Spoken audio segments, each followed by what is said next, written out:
You have one.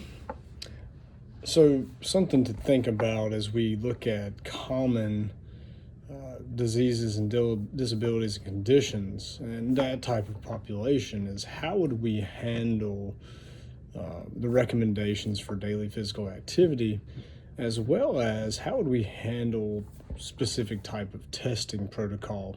One of the best practices for exercise practitioners whenever we encounter a new client is we want to see what their level of fitness is, aerobic, flexibility, resistance, strength training. And we have normal parameters, normal testing protocols we go through for normal populations, but how would you handle that for a population that is sick, that is diseased, that may have impaired ability? And so one of the topics you'll see through this week's reading is one, there's a different type of recommendation for daily physical activity goals for this population, as well as specific types of testing that are tied to those goals. So if you look at the biggest goal we have for just a society as a whole is we want people to be as physically active as possible, meeting a daily goal of physical activity no matter what kind it is, and then through that a summative goal per week. For someone who has a disease, a disability, that's still the same.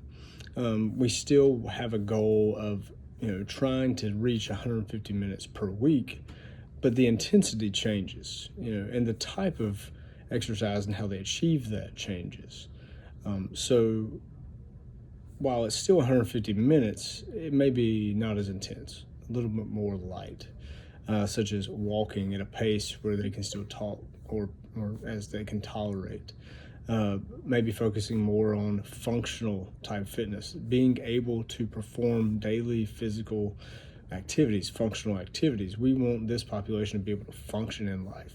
And so we want the goals and activity to reflect that, our training to focus on that, as well as the testing. So think about this for a second. A normal testing situation for someone, we may conduct VO2 max testing, we may conduct certain type of strength testing, such as certain specific 5 rep max, 10 rep max, 1 rep max of strength and a certain lift, flexibility testing.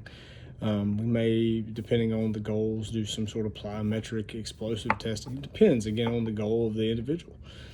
But if our focus for these people with chronic conditions and disabilities is functional, then our testing needs to reflect the same. So 3 tests specifically that you will see, or 4, for this population that you would shift to would be, for example, a chair sit to stand.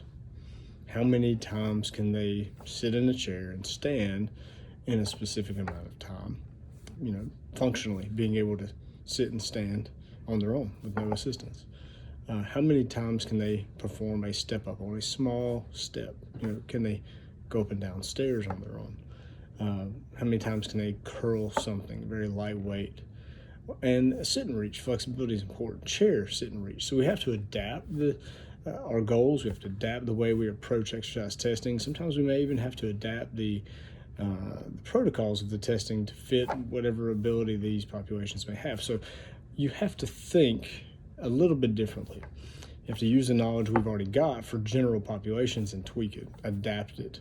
So that's the biggest piece I want you all to focus on throughout this whole course is how do you adapt? What specific, how do you use specificity to program exercise to help them? And what do you need to avoid that could be detrimental for them? Think about that with every population we study.